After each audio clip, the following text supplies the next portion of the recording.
Assalamualaikum warahmatullahi wabarakatuh. Saya Septilis Anandita dari Prodi S1 Pendidikan Administrasi Perkantoran, Fakultas Ekonomi dan Bisnis. Tujuannya untuk mempresentasikan hasil penelitian skripsi saya yang berjudul Pengaruh Self-Efficacy dan Prestasi Belajar terhadap minat melanjutkan pendidikan ke perguruan tinggi pada siswa SMKN 48 Jakarta. Adapun latar belakang dari penelitian ini yaitu tingkat partisipasi siswa SMK yang melanjutkan pendidikan ke perguruan tinggi masih tergolong rendah.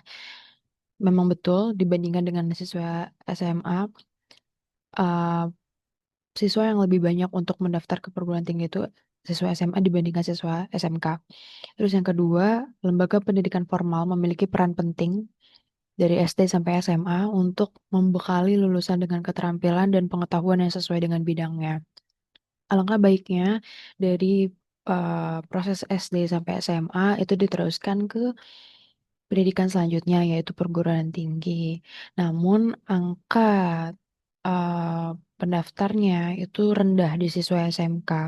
Namun di sini ada data yang menyatakan dari Kementerian Pendidikan hasil seleksi SNBP dalam 2 tahun terakhir itu lulusannya dari tahun ke tahun itu meningkat. Dari tahun 2023 sejumlah 153.446, di tahun 2024 sebesar 162.156. Nah, yang ketiga ada kesenjangan yang perlu diatasi, terutama mengingat pentingnya pendidikan dalam meningkatkan daya saing individu di pasar kerja global.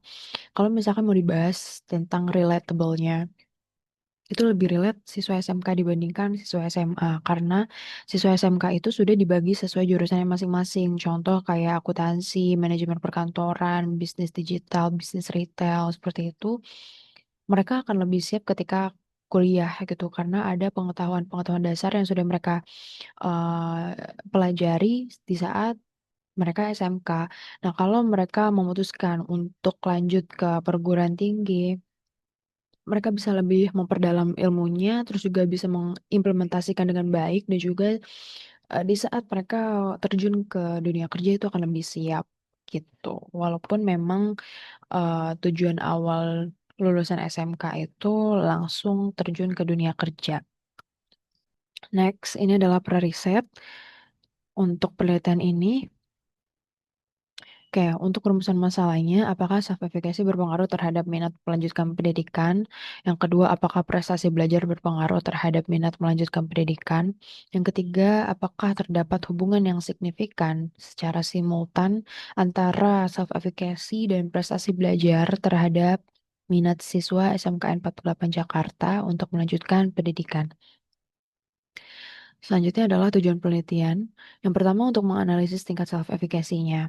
Yang kedua untuk mengevaluasi prestasi belajarnya, nilai-nilai akademiknya, tugasnya, terus proyeknya, seperti itu. Yang ketiga mengidentifikasi apakah ada pengaruh self-efficacy dan prestasi belajar mempengaruhi secara bersamaan terhadap minat melanjutkan pendidikannya. Selanjutnya ada manfaat penelitian. Yang pertama secara teoritis, yang kedua secara praktis.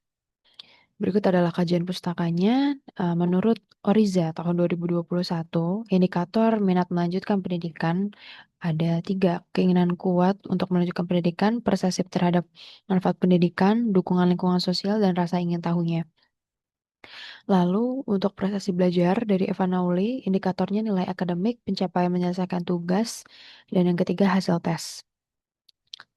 Selanjutnya untuk self-efficacy dari Heni Ika tahun 2022, indikatornya magnitude, strength, dan generality.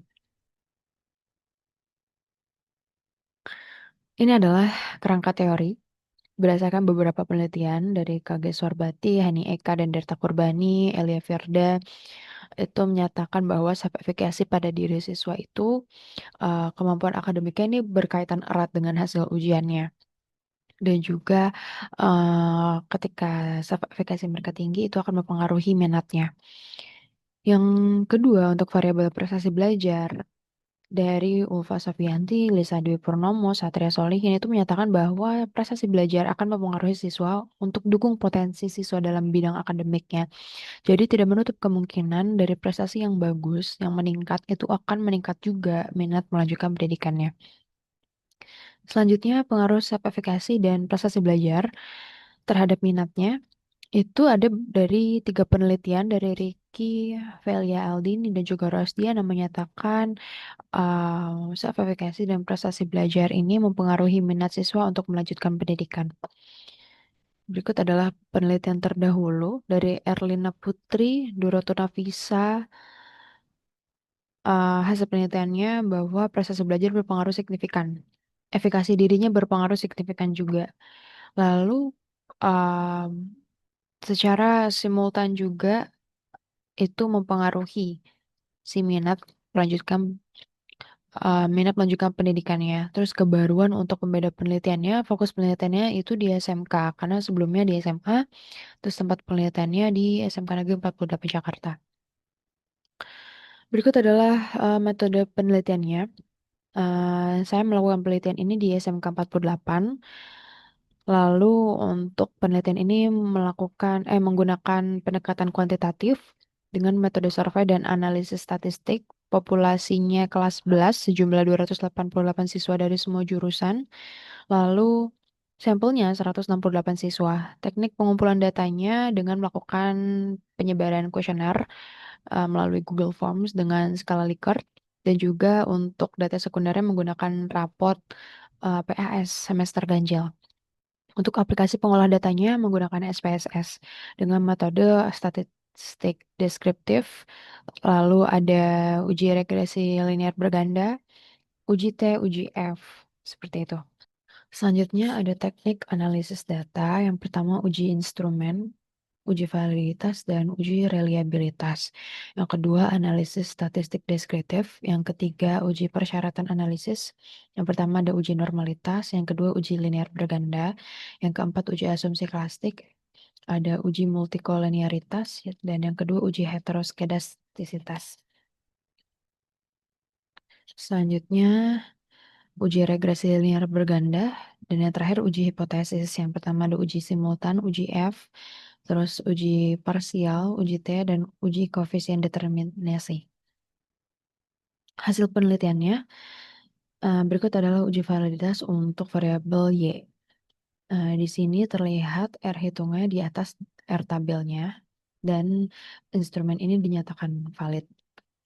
Yang kedua dari variabel X1 atau self efficacy, di sini ada 15 butir instrumen dan R hitungnya di atas R tabel dan dinyatakan valid.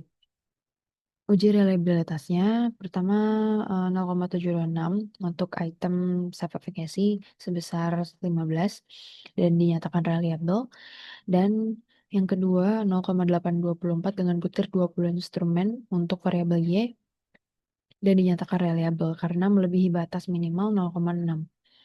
Lalu uji normalitas di sini ada signifikannya itu sebesar 0,200 yang dimana data ini berdistribusi normal. Lalu uji multikolonialitas. Untuk variabel self-efficacy dan prestasi belajar, di sini toleransinya 0,994 sama ya, dan juga nilai VIV-nya masing-masing sebesar 1,006, lebih dari 10. Terus hal ini menunjukkan bahwa tidak terdapat multikolonialitas pada model regresi. Uji heteroskedastisitasnya, signifikansinya untuk variabel self-efficacy sebesar 0,252 dan untuk variabel prestasi belajar 0,782. Keduanya lebih besar dari 0,25, jadi dengan demikian bahwa disimpulkan bahwa tidak terjadi heteroskedastisitas dalam model regresi penelitian ini. Lalu uji regresi linear berganda. Untuk koefisien dari X1 sebesar 268 yang menunjukkan bahwa setiap kenaikan 1 poin self-efficacy itu dapat meningkatkan minat melanjutkan sebesar 0,268 juga. Begitupun untuk variabel X2 prestasi belajar sebesar 0,138 yang menunjukkan bahwa setiap kenaikan 1 poin prestasi belajar akan meningkat sebesar 0,138. Untuk uji F, untuk menguji secara simultan dari variabel X1, X2 terhadap Y, Nilai signifikansi 0,001 lebih kecil dari 0,05 dan F hitung sebesar 14,406 lebih besar dari 3,65 sehingga dapat disimpulkan bahwa variabel self-efficacy dan prestasi belajar secara simultan berpengaruh signifikan terhadap minat melanjutkan pendidikan. Berikut adalah uji koefisien regresi parsial atau uji T. Ini nilai T hitung dari self-efficacy 5,299 lebih besar dari 1,974 yang menunjukkan bahwa ada pengaruh positif dan signifikan.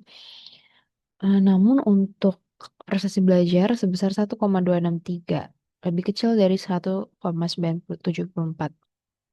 Ini dinyatakan berpengaruh positif namun tidak signifikan terhadap minat melanjutkan pendidikan.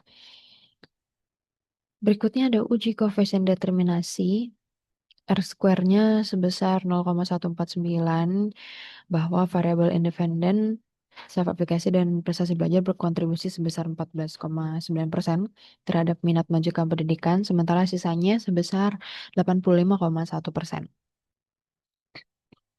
Untuk hipotesis pertama, hasil uji regresi menunjukkan bahwa self-efficacy memiliki pengaruh positif dan signifikan terhadap minat melanjutkan pendidikan sebesar 0,268 dan nilai signifikansi 0,001 lebih kecil dari 0,05.